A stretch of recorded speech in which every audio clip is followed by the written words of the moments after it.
Hey everyone, welcome back to the Chronicles of Kathleen. I'm Kathleen, and this is my fourth episode of my Anxiety on Purpose series. Kind of. This is where I voluntarily give myself challenges that are outside of my comfort zone to prove to myself that I'm stronger than I think, even if I have a few panic attacks along the way. Thanks for being here. Welcome. And this episode starts right here, right in the middle of a farm, a lavender farm to be exact. Oh, it smells so good. And yes, I'm literally right next to a you-pick-lavender farm. I mean, I'm so excited for today. I'm going to walk amongst the lavender. I'm going to pick the lavender. I'm going to smell the lavender. I mean, I'm going to get right up close and personal with this lavender today. And how can one not be calm when they're amongst lavender? I mean, it's the most calming smell in the world. Normally, when I do these videos, I talk about the event, what makes me anxious about it, what I anticipate is going to happen, and then I'll debrief afterwards. But today I thought I would do something a little bit different. Now, I'm going to give you a little glimpse into my psyche. I recently realized something kind of profound about my anxiety. I realized that my anxiety makes me self absorbed and kind of self obsessed. I mean, if you think about it, it makes sense. Like, how could it not? I have these thoughts on the regular, like, are other people judging me? Do I look like I don't know what I'm doing? I'm walking around with this camera and a tripod. Obviously, people are going to think I'm self absorbed, right? I mean, what if I look awkward? What if I'm the only one there by myself? My brain spends so much energy thinking of how it's going to protect me that it forgets that there's an entire world of human beings around me. I mean, I'm the main character of my story here. I'm only thinking of myself because my brain only has the capacity to do that when I'm feeling anxious, which is most of the time. And frankly, I'm just sick of thinking about myself all the time. I also noticed that my brain is so focused on fighting my anxiety, and it's really exhausting. I'm anticipating needs, I'm thinking about plans. I'm just so over it. So instead of fighting against my anxiety, I call her Sheila. I'm going to kind of work with my anxiety, kind of team up with her a little bit. Instead of trying to calm her down, I'm going to focus on my curiosity instead. So my plan is whenever my brain has an anxious thought, I'm going to be curious about something instead.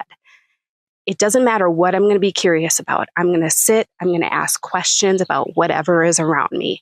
It could be basic, it could be more complex, whatever. Just ask the question and ponder the possibilities. I actually got this idea from my husband, Peter. He's an extremely curious person. He's always learning about something new or asking questions to other people.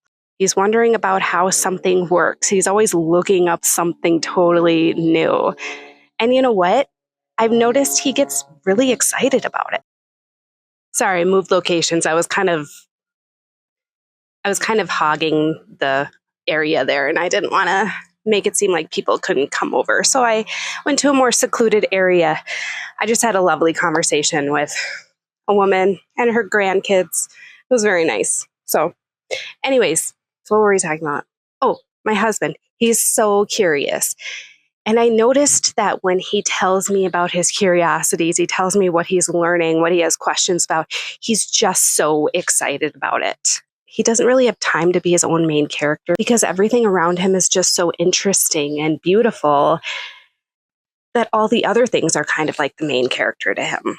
So after pondering this question, I looked up the science, and it turns out there's evidence to support this. So according to Psychology Today, neuroscientist Judd Brewer found that worrying is a learned behavior that can be unwound by curiosity. When curious, the brain is less interested in rumination and more focused on discovery, which can shorten anxiety episodes.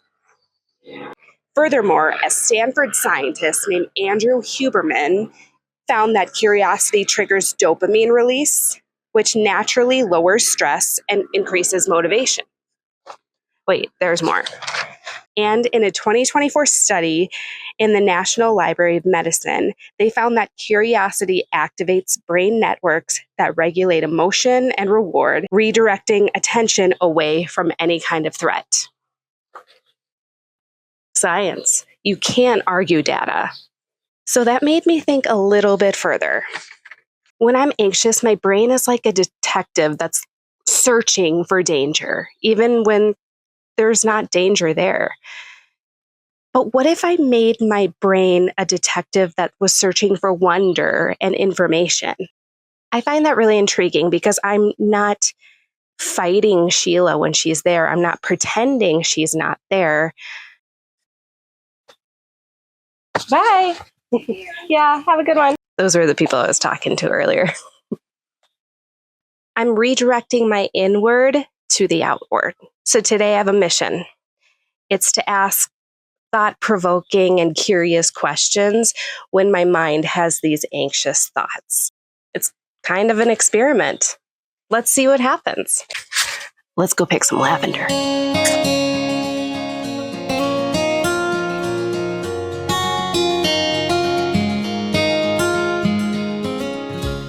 I used to think that being present was something you had to work really hard at. You hear people say all the time, just be present. And every time I heard that, I thought, okay, but how? Because if you've ever struggled with anxiety or overthinking, you know your brain doesn't exactly take directions well. You can't just tell it, hey, stop thinking so much. If only it were that easy. I would have fixed this years ago if that was the case.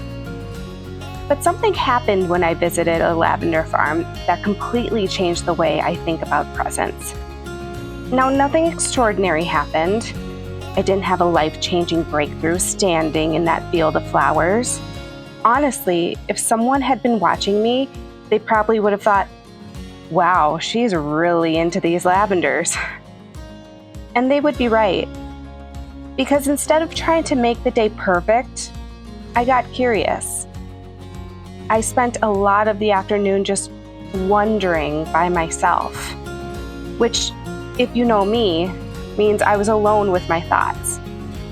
Normally, that's when my brain schedules this emergency meeting.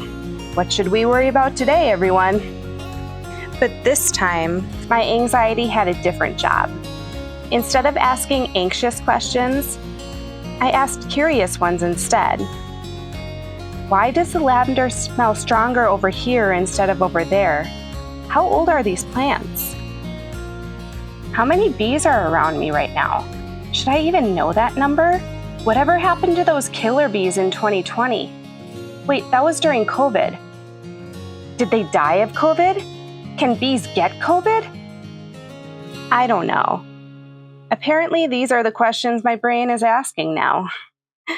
The funny thing is, every question pulled me a little further out of my head and a little deeper into where I actually was. I wasn't trying to meditate. I wasn't repeating affirmations. I wasn't reminding myself to be mindful. Presence just happened organically. Because curiosity gave my attention somewhere beautiful to go. And I've thought about that ever since. Maybe curiosity is the doorway to presence. As kids, we understood this even without trying.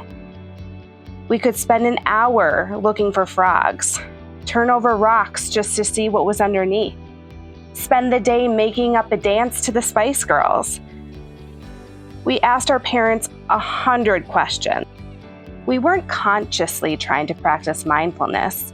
We were just interested. Somewhere along the way, though, we stopped asking these questions. We became adults. We became busy. We started trying to be productive all the time. We stopped wondering. And I think that's why so many of us feel disconnected from our own lives. Not because life became less beautiful, but because we stopped looking closely enough to notice it. That afternoon reminded me that the world is still unbelievably interesting, if we will let it be. A flower isn't just a flower when you really look at it. Each stem is different. Every shade of purple catches the light differently. Bees all have somewhere to be. There was just so much happening. And because I was asking questions, I actually saw it. It made me realize that maybe presence isn't about emptying our minds. Maybe it's about filling them with better questions. Questions that point us toward the world instead of back toward ourselves. Questions that create wonder instead of worry. I've realized that is the kind of person I want to become. Someone who's interested, someone who notices, someone who leaves room to be surprised. Because I think wonder changes us. Not all at once, but little by little. One curious afternoon at a time. When I got home that evening, I caught my reflection in the mirror. My makeup was smudged, my hair had completely given up. But I had this beautiful bundle of lavender. I put them in 3 smaller bundles, tied them with ribbon, and hung them on my wall. Now every time I walk past them, I don't just remember the farm. I remember how I felt while I was there. I remember that for that few hours, my mind wasn't racing ahead or looking behind. I was exactly where my feet were, not because I forced it to be, but because I was curious. I think we're all looking for a richer life. We think that richness comes from bigger vacations, more money, a different job, the next chapter in life. But I drove home that day feeling incredibly rich. Not because I gained anything, but because for a few hours, I had fully experienced what I already had. An ordinary afternoon, a field of lavender, and a curious mind. And my heart was so full. If this season of my life has taught me anything, it is this. Maybe we don't need to try so hard to be present. Maybe we just need to become curious again.